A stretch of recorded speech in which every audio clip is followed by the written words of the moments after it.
I did a lot of acting when I was younger. I was at the Anna Scher Children's Theatre, which wasn't a stage school, I hasten to add. It was a kind of more like a youth club really, and you kind of go in the evening and do plays and stuff. And I was there from when I was about 12, and we sort of put on plays and through that, I wasn't a very good actor, but through that I kind of got a few parts and did a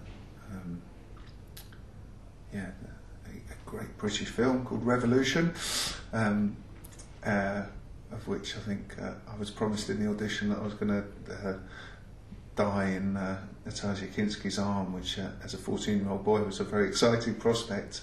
As it was, I went there for 3 weeks and did 2 days filming, I think, and so that was. But again, it was really, I just loved the process that was happening, and it just seems it's just a very exciting place, a set. I've always been interested in characters and stories, as we all are, and but I wanted to tell them, and I wanted to make films. So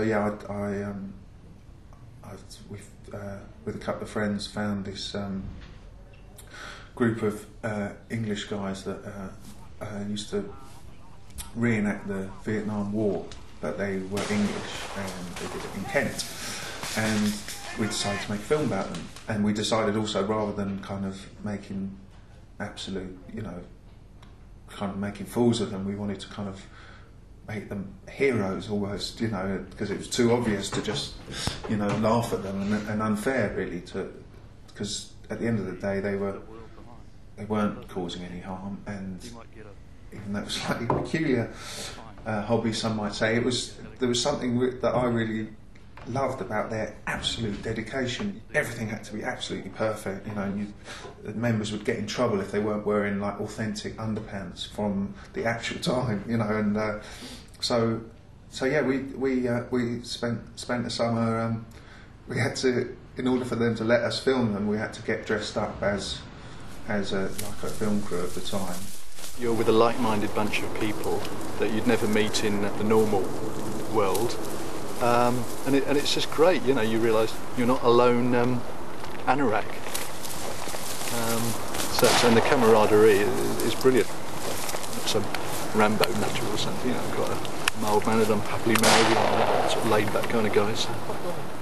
Mike Skinner asked me to do video for Blinded by the Lights, which was. And I really loved the song, and it was this kind of big budget, for me at the time, this big budget, and it was also, he said, you can do, it doesn't matter if it gets banned, I don't mind if it doesn't get shown, we just need to make a really honest, brilliant bit of work, but it can't be set in a club, and it was like, well, whole song's about a club. So that was kind of his brief, and I went away and thought about it, and he came up with this idea of setting it at a wedding.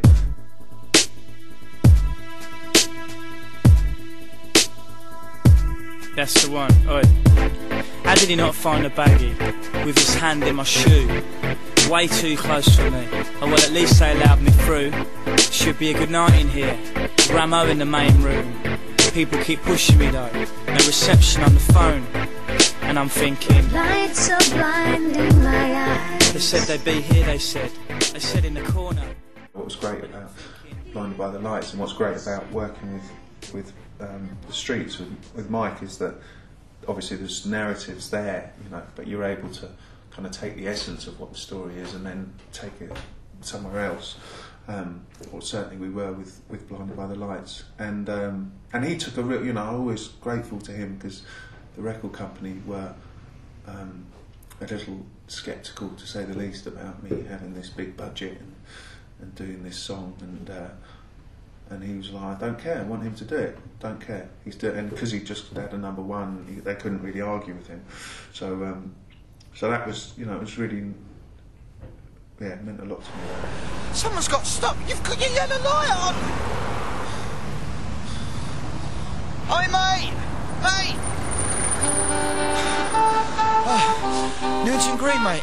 What Goes Up Must Come Down was a way, you know, it's been described as an extended video or a short musical, and it was one thing I'm really pleased about is that it is, you know, it starts off and you sort of think, oh right, okay, it's a short film, right, we're in a pub, and then suddenly people start singing, but it kind of, and it's like, okay, we're with this character, and then he goes, and then we're with this other character, and it was a chance to really tell stories, but also put, you know, it was based in London, and it was lovely sort of photographing London, and I'm quite obsessed with kind of out of focus lights and reflections, and was able to get that, which I suppose is from the kind of visuals background, and so I was able to get all that in, but not, you know, I think it's really important to, everything has to be there for a reason. You can't just kind of